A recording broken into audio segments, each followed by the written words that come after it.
They thought it would be funny, a simple game, a throwaway moment, a room full of executives, expensive watches ticking in sync, swirling brandy in crystal glasses, and one maid standing awkwardly beside a marble chessboard she didn't ask to approach. It was supposed to be a joke, and Ava Mitchell knew it.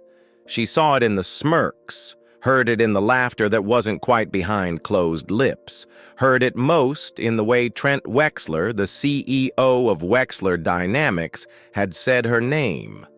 Not Ms. Mitchell, not even ma'am, just hey Maid. The air didn't go quiet. Not yet. Because at that moment, the room didn't know what was about to happen. They didn't know what kind of story they were stepping into. But she did. She didn't argue. She didn't explain.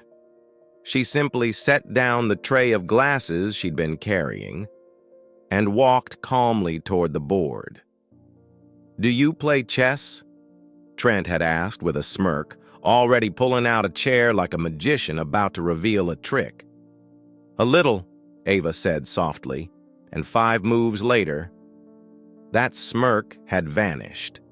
"Now, you have to understand something. This isn't a story about chess. It's not even really a story about a CEO or a maid.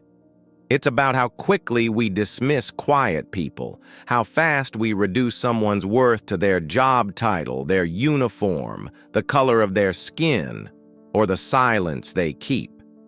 But what happens when the one you try to embarrass, ends up being the only one in the room who can truly think ahead? Because that night in Aspen, with snow falling quietly outside and egos towering inside, a woman most of them never noticed was about to teach them all a lesson, one move at a time. Kapakao. The annual Wexler Winter Summit wasn't listed on any website. No press, no cameras, just silence, money, and strategy. A 3-day getaway nestled deep in Aspen's White River National Forest. A private lodge built from hand-cut stone and Siberian pine. 12 bedrooms, 2 hot tubs, helicopter pad, a fireplace so wide you could walk into it sideways. This wasn't a company retreat. It was a chessboard of its own. Every handshake a calculation, every toast a transaction. And at the center of it all was Trent Wexler. 48, tall, sharp-featured, with eyes that scanned like a spreadsheet. His net worth, 9 figures. His smile, always performative. People didn't say no to Trent, not because they liked him, but because they were careful. He didn't fire people. He erased them, quietly, efficiently, like dragging a file to the trash. That Friday, the guest list was stacked. Senior VPs, private equity partners, tech influencers flown in from the coasts. A couple of senators' sons, all dressed down to look relaxed, but never to actually relax. And then there was Ava Mitchell, hired through a Denver-based premium staffing agency. No resume required, just a background check and a willingness to work through snowstorms. She was 52, black, 5 feet 4 inches in worn gray sneakers with a name tag that said staff. No one asked what Ava stood for. Most didn't look up when she entered the room. She moved like memory, silent, efficient, always one step ahead of a mess no one else had noticed yet. She folded linens with precision, set the wine glasses exactly 3 fingers apart on the table, kept a small notebook tucked in her apron for inventory, though no one ever saw her write in it. But there was more behind her quiet than anyone guessed. Because Ava Mitchell hadn't always worn this uniform. 15 years ago, she wore a lab coat, worked in an AI research lab at Howard University, graduated with honors in computational mathematics. She'd been published at 23, and by 25, she walked away from it all. Her younger brother Marcus had been diagnosed with stage 4 lymphoma. Their parents were gone. He was just 17. So she dropped her career, packed up, and moved back to take care of him full time. Life didn't ask permission. And sometimes, when you sacrifice everything for someone you love, the world forgets what you once carried inside your mind. But Ava hadn't forgotten. She didn't talk about her past. She didn't need to. She'd taught herself never to expect respect just because she earned it. She earned it anyway, in silence, until that night. Until a CEO with too much scotch and too little self-awareness turned her into a joke. Ava had folded laundry in 1,000 rooms like this. Polished glasses, while men like Trent threw around terms like legacy and vision like they invented those words. But what they didn't know was that she saw through them, every twitch, every bluff, every overcompensation dressed up as confidence. She didn't need a corner office to play the game. She just needed one board, one seat, and one man foolish enough to hand her the first move. It started with a speech. Trent always gave one, impromptu, as if brilliance couldn't be planned. He stood near the fireplace, a tumbler of Japanese whiskey in hand, his voice rising above the soft hum of jazz echoing through the lodge. "Business," he declared, "is like chess. You don't win by being nice. You win by thinking 3 moves ahead."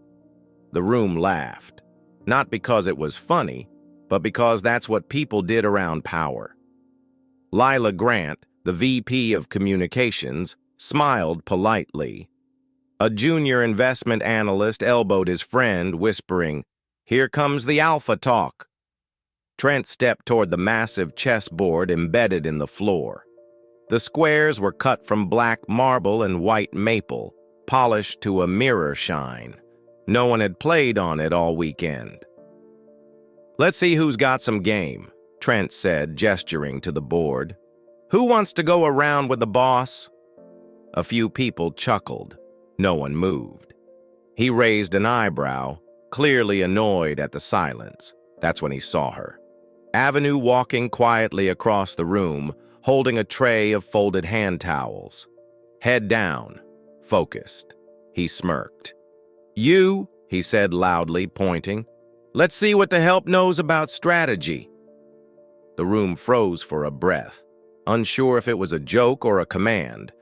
Then came the nervous laughter, soft at first, then louder. Someone raised their phone, just in case something viral happened. Ava stopped mid-step. She looked up, not surprised, not angry, just still. Her eyes met Trent's, not defiant, but deliberate. Then she turned, walked to a side table, and gently set the tray down without a word. "You ever played?" Trent asked, grinning. He was enjoying himself now, performing. "A little," Ava said, her voice even. "A little," he repeated like a punchline. "Come on, let's see what you've got." He pulled out the chair across from him with a dramatic flourish, as if inviting her onto a stage. Ava walked to the board slowly. Her shoes made no sound against the polished floor. She sat without adjusting her apron, folded her hands neatly in her lap. Trent looked around the room like a comedian waiting for applause. Then, with a smirk, he moved his pawn forward. E4, classic king's pawn. Let's see what you do with that. Ava's eyes lowered to the board. She didn't move right away. She didn't speak. She simply stared, her breath steady, her hands still. The silence stretched just long enough for people to shift in their seats. Then she moved. A quiet response, pawn to c5. The Sicilian defense, not random, not naive, calculated. Someone near the back leaned forward. Lila raised an eyebrow. Trent chuckled, trying to cover a flicker of discomfort. "Look at that," he said. Guess it's gonna be a real game. But what he didn't know was that it already was. Just not the game he thought. Because Trent Wexler wasn't playing chess that night. He was walking into a mirror. And Ava Mitchell, the woman he just turned into a punchline, was about to show him exactly what he looked like when the mask of power came off. By the third move, something had shifted. It wasn't loud. There was no gasp, no applause, just the quiet withdrawal of smirks, the way people began to lean in without realizing. Trent had opened with speed. He played like a man used to winning by intimidation. Bold, fast, careless with pieces because he assumed the board was his to lose. Ava? She moved like time didn't belong to anyone but her. No flash, no commentary, no performance, just methodical silence. She answered aggression with balance. Every move, a reply, not a reaction. Every glance at the board was like she was reading a story no one else could see yet. Trent started narrating again, trying to fill the space. "This opening's called the Italian game," he said loudly, cracking his knuckles. "Learned it back in undergrad. Beat a finance professor in 7 moves. Someone near the fireplace laughed a little too hard, but no one else did. Ava moved her bishop, clean, quiet, no hesitation. Trent paused. His hand hovered over a knight, then changed, went for a pawn instead. Wrong choice. Ava's eyes flicked once, just once. Then she repositioned her queen's knight, not for attack but for control. It was a subtle move, one most wouldn't notice. But Alan Strauss, the CFO, tilted his head. "She's closing off the center," he whispered to no one in particular. Trent shifted in his chair.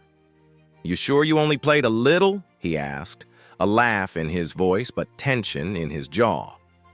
"I played in college," Ava replied softly. "Oh yeah? Where?" "Howard," she said. "Computer science, full ride." That landed like a stone in the room. Even Lila's expression changed. Howard University, a historically black college known for excellence, especially in STEM. Trent let out a half laugh, clearly trying to stay casual. "And now you're folding towels?" he asked, like he couldn't help himself. Ava didn't blink. "My brother got sick. I left school to take care of him," she said simply. "Life has more than one definition of success." There it was. No shame, no apology. Just the weight of truth. Calmly spoken. Trent didn't know how to respond.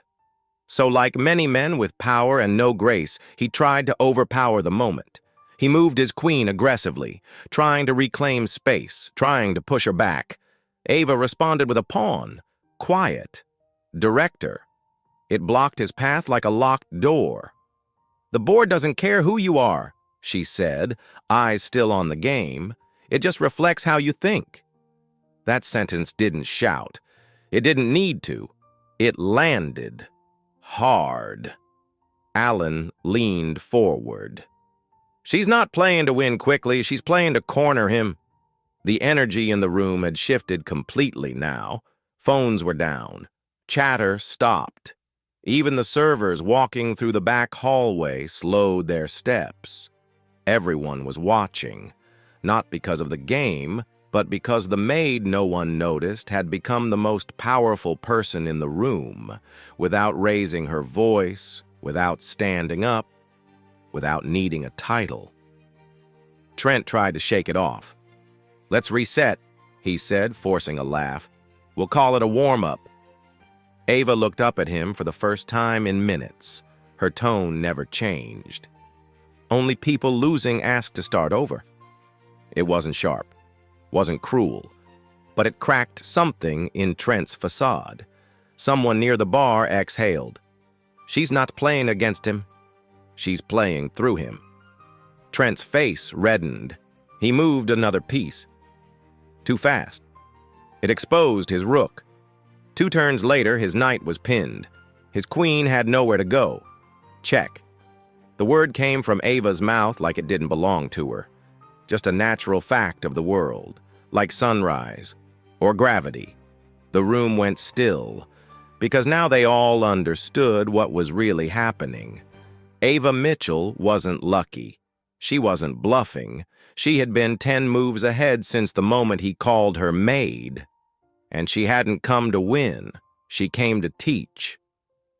Trent stared at the board like it had betrayed him. His queen was cornered. His rook couldn't move. His knight was pinned. His king stood wide open, like a man in the middle of a battlefield with no soldiers left. He cleared his throat, loud and dry. "All right. You got some moves?" he said with a forced chuckle, trying to regain footing. "Didn't expect that." Ava didn't respond. She didn't need to. She moved another piece, the knight again, pressing deeper into his side of the board. The pressure was building, around him, inside him. Lila whispered to Alan, "She's not rushing."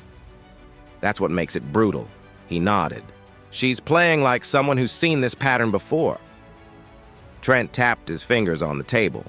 Rapid, irritated. "You grew up playing this stuff, huh?" he said, glancing up. "Let me guess. Porches and old-timers, right?"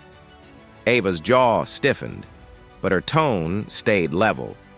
"Number I grew up over a barbershop in East Street. Louise. 2-bedroom apartment. 1 fan in the summer. Heat went out every other winter. She moved her bishop, clean, quiet, taking his last offense on the left. We didn't have porches. We had milk crates. And the first chessboard I learned on was missing 3 pawns. We replaced them with bottle caps." Gasps rippled through the crowd. Someone near the back, a senior product lead, whispered, "She's not just good. She's trained." Ava adjusted a piece without looking up. "I beat my brothers every week," she said. "Not because I was stronger, but because I knew how to stay calm." The next move came so fast, Trent didn't even see it coming. Queen to G5. A devastating pin.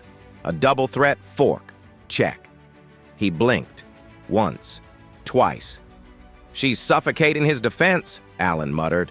"She's dismantling him," Lila corrected. Trent looked around the room, desperate for laughter. For relief. But no one was laughing anymore. The power had left his side.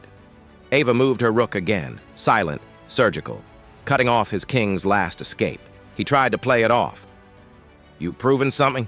he asked, leaning back, crossing his arms. Ava folded her hands in her lap. "No," she said. "I'm just tired of pretending I don't know how to win." That landed harder than any insult.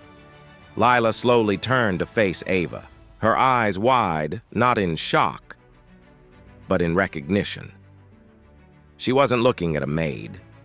She was looking at a strategist, an analyst, a woman who had once walked the halls of one of the country's best research labs, and who had been ignored ever since. Trent looked down, moved a pawn, desperate now. Too late. Ava slid her queen forward. Checkmate. Silence. One of the assistants gasped. Another dropped their drink. The entire room froze. Trent's mouth opened, but no sound came out. He stared at the board, hands hovering like he could reverse time just by thinking hard enough. He couldn't. Ava stood up, not with flourish, not with pride, just quiet, practiced dignity. She adjusted her apron, then began resetting the pieces, slowly, gently, one by one. Trent stayed seated, eyes glued to the queen that had ended it. "You weren't supposed to," he started, then stopped. "This wasn't how this was supposed to go." Ava looked at him, really looked at him. "I know," she said, That's the problem. Not a threat, not a boast, just truth. And in that moment, the hierarchy shattered, not because Ava screamed, not because she demanded recognition, but because she didn't need any of it. The proof was on the board, and the room knew it.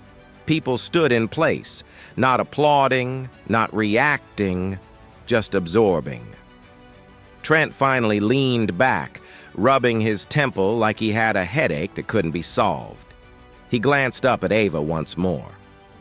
"I guess you're more than just a maid." Ava didn't smile, didn't blink. "I always was," she said. "You just didn't look close enough." And with that, she turned and walked away.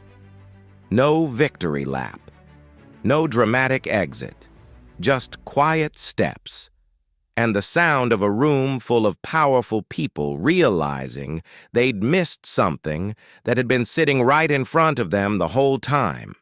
The lodge wasn't quiet, it was still, like the aftermath of a snowfall where sound exists but no one dares to break it. Ava had already left the lounge, but the air she left behind lingered. Guests stood motionless around the chessboard, like statues in a museum exhibit titled, "What Power Looks Like When It Shifts." No one made eye contact with Trent. The CEO, the giant in the room minutes ago, sat slouched in the same chair, his fingers resting against the queen that ended the game, not gripping, just touching it, like he was trying to feel where his control had gone. Lila turned to Alan, her voice barely above a whisper. "She didn't just win, she taught us something." Alan nodded slowly, and none of us were ready for it. The junior analyst, the one who filmed it, quietly tucked his phone away, almost ashamed he thought it'd be funny. That video would never make it online, because no one wanted the world to see what they had just seen. A room full of educated elite professionals reduced to silence by a woman they hadn't even looked in the eye. In the kitchen, Ava rinsed a few coffee cups. Same routine, same sink, same hands. But something in her posture had changed. Not pride, not arrogance, just release. She had nothing left to prove, and never did. Janet, one of the event coordinators, stepped in cautiously. "Hey," she said gently, "that didn't make things harder for you, did it?" Ava glanced up, drying her hands with a towel. "You mean harder than being called out to be laughed at in front of 30 people? Janet looked down. "Fair." Ava gave a small smile. Not bitter, just knowing. "I've been invisible in nicer rooms than that." Janet stepped closer. "You didn't just win that game. You carried yourself with more grace than half the execs I've ever worked with." Ava nodded. "Thanks." And she meant it. Meanwhile, back in the lounge, Trent finally stood up. The chair made a hard scrape against the marble floor, but no one looked. He poured himself another drink at the bar. Didn't touch it. He stared at it like a question he couldn't answer, because the truth was starting to hit. This wasn't about chess. It wasn't even about Ava. It was about him. And what he failed to see, in her, in others, maybe even in himself. The room had already begun to shift. Conversations restarted, but not about funding rounds or Q1 targets. They spoke quietly, tentatively, like the rules of social gravity had changed, and everyone was trying to walk again. Trent walked out to the back patio alone. The snow had started to fall again, soft, light, cold. He sat on the wooden bench, his hands in his coat pockets, and looked out at the pine trees. No one followed. No one needed to. Because for the first time in years, Trent Wexler felt small.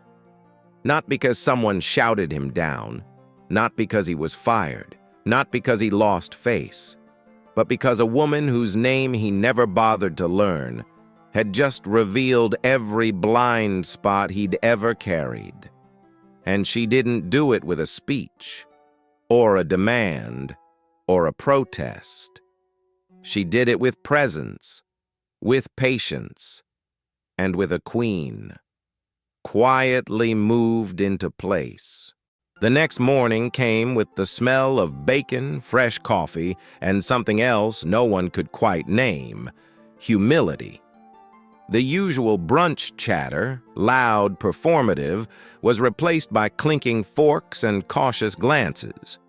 Ava moved between tables, pouring orange juice and refilling carafes like she had at 100 retreats before this one. But something was different. People didn't just nod when she passed. They looked up. Some smiled. Some said thank you, and meant it this time. At the end of the long oak table, Trent sat quietly, stirring his coffee but never sipping. Finally, he cleared his throat. "Ava." She looked over, calm as ever. He stood up, pushing in his chair. "I owe you an apology." His voice wasn't confident this time. It wasn't rehearsed. It was just real. "What I did yesterday wasn't clever. It was disrespectful. I saw you working, and I thought calling you up would get a laugh. I didn't think about what it meant." Ava didn't flinch. She didn't rush to comfort him. She waited, then spoke.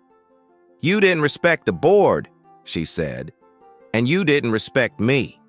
That's what stung. Not the joke, not even the assumptions. Just knowing I was never meant to be taken seriously." The room stilled. That sentence, simple as it was, held the weight of years. Trent swallowed hard. "You're right," he said, "and I've got a lot to unlearn." Ava nodded once. "We all do." Later that afternoon, as the guests packed up and SUVs lined the snowy driveway, Ava folded the last towels into the cart. Just another Sunday, just another job. Until Trent walked over and handed her a small envelope. Inside, a handwritten note.